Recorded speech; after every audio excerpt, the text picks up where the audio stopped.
네, 안녕하세요. 신백호입니다. 이번에 보여드릴 거는요, 오브젝트를 보통 이제 모델링을 했을 때 이럴 일이 별로 있지는 않지만 속이 텅 비어있게 하고 싶을 때가 가끔 있거든요. 그때 어떤 식으로 표현을 하면 할 수가 있는지에 대해서 제가 말씀을 드릴게요. 저도 뭐 더 많은 방법이 있는지는 모르겠지만 제가 지금까지 아는 방법은 크게 두 가지로 나눌 수가 있는데요. 제일 첫 번째로는 다이나메시의 안에 있는 크레이트 쉘이라는 기능을 사용하는 방법이랑 두 번째는 라이브 불린을 사용하는 방법이 있어요. 그럼 우선 첫 번째 크레이트 쉘 방법으로 한번 해보도록 할게요. 이런 오브젝트보다는 강아지로 한번 해보겠습니다. 쉼표 누른 다음에 쉼표 누르면 이제 라이브 불린이 나오죠. 여기서 도그.zpr 파일을 열도록 할게요. 자, 이 강아지의 이제 속이 좀 텅 비어 있는 느낌을 내고 싶다. 뭐 이 정도를 반띵을 하고 싶다. 전 여기를 하도록 하겠습니다. 자, 어디를 하든 상관은 없는데 일단 그것부터 좀 생각을 해야 될 것 같아요. 속이 텅 비어 있다라는 거는 중간을 제가 이렇게 잘라서 봤을 때 이 안에가 이렇게만 되어 있는 게 아니라 여기가 두께가 있어야 된다라는 거죠. 지금 여기 겉에가 이렇게 있으면 이 안에가 두께가 이만큼이 느껴지고 그다음에 여기가 이렇게 텅 비어 있어야 된다라는 걸 거예요. 그러면 두께가 표현이 돼야 된다라는 건데 이 두께가 표현이 되게 하려면 우선적으로 알아둬야 될 거는 얘가 현재 내가 만든 오브젝트를 중심으로 했을 때 안쪽으로 두께를 주는 것보다는 바깥쪽으로 두께를 주는 게 더 맞다라는 거죠. 왜 그런지는 대충 아실 텐데 지금 이 강아지의 귀만 봐도 지금 매우 날카로운 걸 볼 수가 있죠. 여기서 안쪽으로 만일 면을 집어넣게 되면 반대편으로 서로 꼬이게 됩니다. 예를 들어서 안쪽으로 넣는다라는 거는 각자의 이 면의 점들의 노멀 방향이 있죠. 이 노멀 방향의 반대 방향으로 들어간다라는 건데요. 그럼 이쪽에 있는 점은 일로 가고 뭐 만약 이쪽에 있는 점은 일로 가게 돼서 크로스가 된단 말이죠. 그러니까 이상하게 뭐 이런 식으로 이렇게 꼬이게 되는 거예요. 이렇게 되면 안 되기 때문에 기본적으로 두께를 주는 방향을 먼저 바깥쪽으로 주고 시작을 해야 된다라는 건데요. 크리에이트 쉘 기능 같은 경우는 자동적으로 바깥쪽으로 두께를 주는 걸로 설정이 돼 있어요. 그래서 거기에 부분은 신경을 쓸 필요가 없고요. 나중에 라이브 분린을 할 때 다시 한번 얘기를 해드리도록 할게요. 자, 그러면 이제 다 보이게 다시 해놓은 다음에 지금 여기서 이제 크리에이트 쉘을 쓰려면 또 알아두셔야 될 게 있는데 크리에이트 쉘은 결국 다이나메시 안에 들어가 있습니다. 그래서 다이나메시에 속한 기능이라고 보시면 되는데요. 다이나메시에서 보통 오브젝트를 A에서 B로 다이나메시를 뺄 때 방법이 있는 거를 제가 예전에 영상으로 한번 올려드렸었죠. 만일 그게 궁금하시면 그 방법에 대한 영상을 한번 따로 보시도록 하시고요. 얘도 거의 비슷해요. 크리에이트 쉘로 빼려면 다이나메시 서브를 만들어야 됩니다. 다이나메시 서브 폴리곤을 만들어서 하얀색 폴리곤을 얘기하는 거죠. 그 폴리곤을 뺄 때 크리에이트 쉘이라는 걸로 빼면 되는데요. 다이나메시가 아니라. 근데 뭐 좀 더 간단하게 말씀드리자면 한마디로 지금 어딘가를 뚫어야 되는데 그 뚫어야 될 오브젝트가 흰색 폴리그룹이 되어야 된다는 거죠. 그러면 먼저 한번 만들어 보도록 할게요. 원래 기능은 이제 서브 툴에 인설트로 해서 네모를 꺼내셔도 되고요. 저는 지금 이제 박스를 꺼낼 건데 저는 이제 인설트를 I로 등록을 해놨어요. I로 누르면 훨씬 편하거든요. 이제 큐브 눌러서 지금 새로운 툴을 서브 툴 하나 만들었습니다. 얘를 이만큼을 뺄 거라고 생각하고 이렇게 놔뒀어요. 자, 지금은 폴리그룹이 얘가 색이 들어가 있는데 흰색 폴리그룹으로 만들어야 얘가 이제 서브 다이나메시 서브 폴리그룹이 되는 거예요. 그리고 얘네들을 같이 빼려면 어떻게 되냐면 하나의 폴리그룹으로 돼야 되거든요. 지금 저 같은 경우 이제 얘를 그 세 가지 방법이 있는데 그 중에 하나가 이제 이런 방법 있죠. 여기 이쪽에 서브트랙트 모드로 한 다음에 두 개를 하나의 폴리그룹으로 합치면 됩니다. 여기서 이제 얘를 선택 여기 보시면 어디 있죠? 어디냐? 합치는 게 예, 제가 거의 단축키로 쓰다 보니까 좀 헷갈린다. 머지 있죠? 머지 다운을 눌러주시면 되죠. 자, 머지 다운을 해서 OK를 하면 여기서 놀래게 돼요. 왜냐하면 원래 기본적으로 이렇게 서브 트랙트 모드로 하고 합치면 얘가 흰색으로 돼야 되는 게 당연한 건데 지금 흰색으로 안 되고 있죠. 이게 상황에 따라 다른 게 아니라 예, 이게 참 지브러시가 참 웃겨요. 이런 게 다시 제가 이거를 분리해 놓겠습니다. 얘를 두 개를 합칠 때 얘를 서브 트랙트 모드로 하고 두 개를 머지 다운을 했을 때 이 하단에 있는 이 서브 트랙트 모드로 되어 있는 게 얘가 서브 다이내믹시 폴리그룹이 되려면 어떻게 해야 되냐면 위에 있는 이 툴이 서브 툴이 다이내믹시가 한번 먼저 먹어 있어야 돼요. 되게 어이없죠. 블루어를 0으로 주고 좀 더 해상도를 좋게 하기 위해서 레졸루션 한 256 정도로 할게요. 그런 다음에 다이내믹시를 먼저 한번 주겠습니다. 이렇게 다이나믹시 연산이 한번 된 오브젝트인 상태에서 머지다운을 해야만 두 개가 합쳐졌을 때, 제가 합쳐볼게요. 자, 합치면 이렇게 흰색 폴리그룹이 되죠. 이게 바로 이제 서브 다이나믹시 폴리그룹이 된 겁니다. 자, 이제 이러면 이제 이 색이 있는 A에서 이 B를 이제 A 빼기 B가 된다라는 이제 뜻이에요. 다이나믹시를 다시 적용할 때 한번 다이나믹시를 적용해 볼게요. 자, 그러면 이렇게 빠지게 되죠. 근데 우리는 원하는 게 이렇게 밑에가 채워져 있는 게 아니라 속이 뚫려 있는 걸 원하는 거죠. 다시 컨트롤 Z로 하고요. 그럼 이제 어떻게 해야 되냐면 여기서 밑에 다이나메시로 가봐야겠죠. 지오메트리에 다이나메시에 가보면 다이나메시 말고 밑에 크레이트 쉘이라는 기능이 있어요. 시크니스는 두께를 얘기하는 거고요. 저는 이걸 4로 그대로 놔두겠습니다. 그리고 크레이트 쉘을 다이나메시를 눌러주는 게 아니라 크레이트 쉘을 눌러주시면 돼요. 눌러주시면 좀 살짝 연산이 걸리고요. 그 다음에 이렇게 보시면 4가 이게 가운데를 중심으로 양쪽으로 두께가 생기나 봐요. 다시 취소하고 다시 해보겠습니다. 시크니스를 제일 낮은 수치로 할게요. 크레이트 쉘.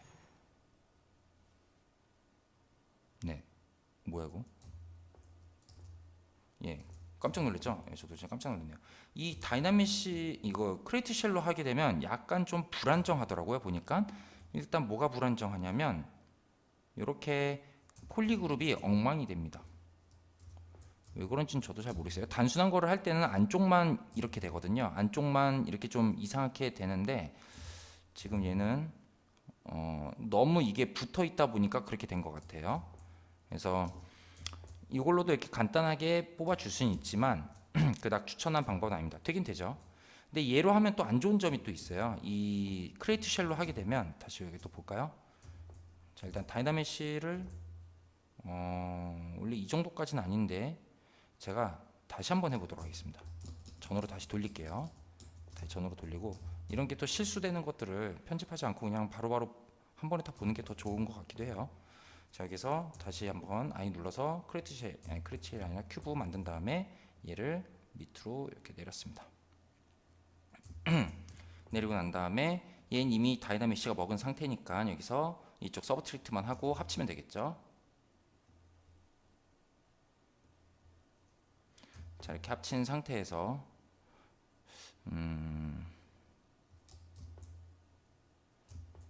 이걸 그 전에 먼저 했었어야 되나? 다시 한번 이거 한번 일단 512로 한번 바꿔보고 이게 되는지 모르겠어요. 이 레졸루션이 여기서 같이 먹는지 모르겠네. 한번 해볼게요. 그 다음에 지오메트리에 여기에 크레이트 쉘을 한번 넣어보겠습니다. 지금 막 긴장됩니다. 이게 제대로 안 될까봐. 아까 한번 테스트 해보고 해봤는데 테스트할 때는 잘 됐었는데 항상 이렇게 보여주려고 하면 제대로 안 되더라고요. 이게 512가 먹긴 먹네요. 먹긴 먹는데 제가 정신을 계속 못 차리고 있죠. 하여튼 지금은 뭐 아까 전보다 좀 더 나아진 것 같긴 한데 아무튼 지금 여러분들이 이렇게 실시간으로 보시다시피 좀 불안정해요. 기능이 이거 좀 이상하네요. 이게 뭐가 붙어 있네요 지금. 아무튼 이런 식으로 할 수 있는 게 크레이트 쉘이고요. 크레이트 쉘을 지금 이걸로 보니까 지금 여러분들 뭐야 막 그렇게 생각할지 모르겠는데 제가 그냥 간단하게 구로 보여드릴게요. 구로 보여드리면 잘 되는데 자, 여기서 다시 I 눌러서 큐브 하나 만든 다음에 뭐 아까 전하고 얘기가 비슷한 얘기이기 때문에 제가 긴 얘기들은 생략을 하도록 하겠습니다. 설명은 여기 다시 서브툴에서 얘를 놓고 이게 지금 다이나믹시가 되어 있는 상태거든요. 이거를 빼겠습니다. 그러면 먼저 합쳐야겠죠. 머지다운 해주고요. 그 다음에 여기서 지오메트리 그 다음에 여기 크레이트 쉘을 두께 4로 해서 먼저 해보겠습니다. 자, 이런 식으로 돼요. 기본적으로. 자, 그러면 이제 겉에는 상관이 없는데 안쪽에 그 메꿔지는 부분들이 상당히 요란한 폴리그룹으로 이렇게 막 바뀌어요. 그래서 좀 이거는 그런데 뭐 이거는 이렇게 하면 되겠죠. 컨트롤 시프트 클릭. 그럼 여기만 나오겠죠.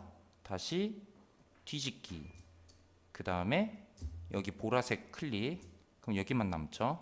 그럼 여기 컨트롤 W로 합치면 되긴 하겠죠. 그러면 이렇게 깔끔하게 되긴 하는데 그래도 좀 약간 찝찝하죠. 왜냐면 무엇보다도 크레이트 쉘의 단점은 뭐냐면 이렇게 안쪽에 지금 보시면 아시겠지만 복셀의 형태가 남아요. 그리드 형태가. 그래서 좀 깔끔하지가 못한 걸 보실 수가 있죠. 자, 이번에는 그러면 라이브 불린으로 하는 거를 보여드리도록 하겠습니다. 아까 전과 똑같이 강아지를 만들어서 시작하도록 할게요. 다시 쉼표 눌러서 강아지를 열겠습니다. 자, 라이브 불린으로 하는 방법은 좀 단계는 좀 더 길긴 한데 어떻게 보면 좀 더 명확하고 심플하고 무엇보다도 자르는 부위를 그 라이브 불린이다 보니까 계속 실시간으로 바꿔가면서 볼 수가 있어요. 일단 보도록 해볼게요. 자, 여기에서 우선은 뺄 오브젝트를 선택하기 전, 아니, 뺄 오브젝트를 만들기 전에 먼저 얘 두께부터 만들어줘야 됩니다. 두께를 만들려면 기존의 이 크기보다 좀 더 큰 두께의 오브젝트를 하나 이렇게 마치 코팅되어 있는 것처럼 하나 더 이렇게 두꺼운 애를 만들어줘야겠죠. 이렇게 되어 있는 애를.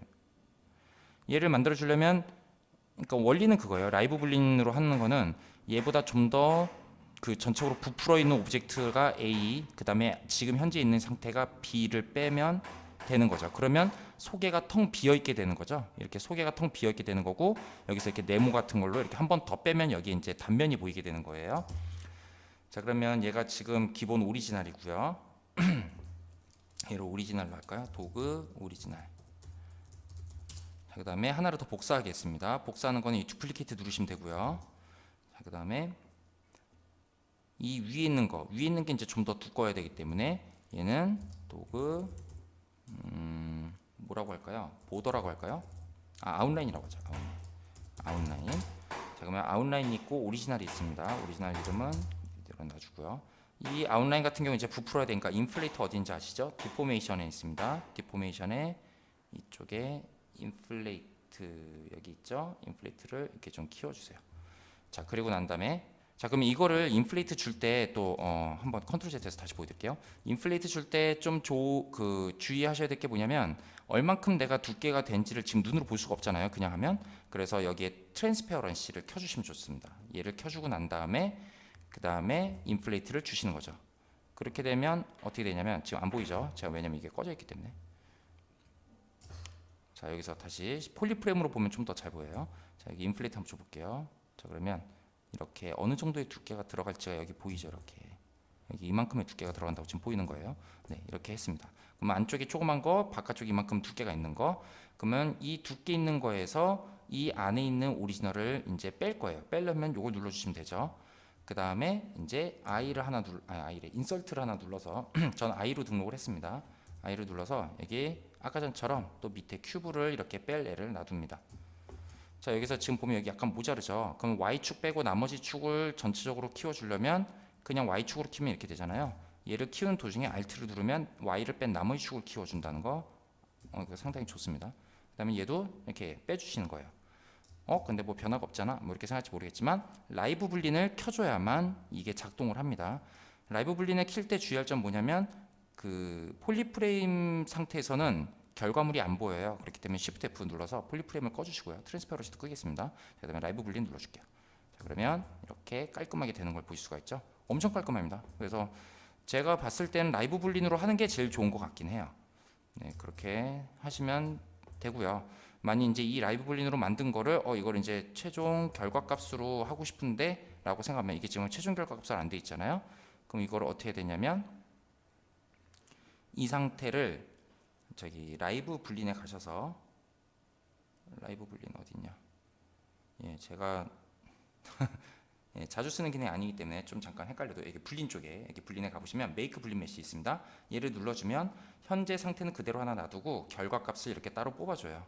그래서 이렇게 예쁘게 만들어주죠. 이 같은 경우는 이제 한번 한번 확인해 볼까요? 이쪽 반만 딱 뜯어서 보면 이게 안에도 아주 깔끔하게 되어 있습니다. 말 그대로 정말 딱 이 상태를 그대로 넣은 거기 때문에 아주 깔끔하게 나와요. 그래서 라이브 불린을 사용하시면 좋을 것 같다는 생각이 들고요. 그리고 또 다른 거 하나 알려드릴게요. 2019 버전에서부터 이제 그룹이 생긴 거 아시죠? 여기 폴더, 뉴 폴더라는 게 생겼는데 제가 폴더를 만들어 보겠습니다. 폴더가 좀 불편하기도 하지만 좀 좋은 점도 있어요. 뉴 폴더 한번 눌러서 여기에 라이브 불린이라고 할게요. 라이브 불린 만들어준 다음에 나머지를 넣어줄게요. 얘도 여기 넣고 얘도 여기다 넣고 지금 순서가 잘못됐죠. 얘를 다시 이쪽으로 하면 되겠죠. 얘가 여기로 들어가겠네. 이렇게 지금 제일 아웃라인에서 오리지널 빼고 그 다음에 큐브를 빼는 상태로 됐죠. 이 상태에서 얘를 여기 이 톱니바퀴를 누르시면 여기에 머지 폴더라고 있습니다. 머지 폴더 말고 불린 폴더를 하면 아마 불린이 될걸요. 저도 한번 어제 써봤는데 한번 해볼게요. 자, 그러면 이제 뭐가 막 이상하게 보이죠? 그건 왜 그러냐면 얘도 그대로 살려주고 요것도 나와서 그런데요. 얘만 한번 봐보면 예, 바로 원래 이게 불린해서 이 메이크 불린 메쉬를 하면 되긴 하는데 똑같은 거예요. 똑같은 건데 항상 다른 툴로 나와서 좀 짜증 났었거든요. 근데 이제 이렇게 폴더로 섞어서 여기에 넣어주면 불린 폴더로 해주면 밑에 이 결과값을 원본도 놔두고 따로 이게 결과값을 이렇게 넣어주기도 합니다. 예, 이렇게 보면 괜찮기도 하죠. 네, 그래서 2019 버전은 나름대로 이렇게 활용하기에 따라서 꽤 편한 툴이 될 것 같기도 합니다. 네, 오늘 팁은 여기까지고요. 다음엔 더욱더 재밌는 팁으로 만나보도록 하겠습니다. 수고하셨습니다.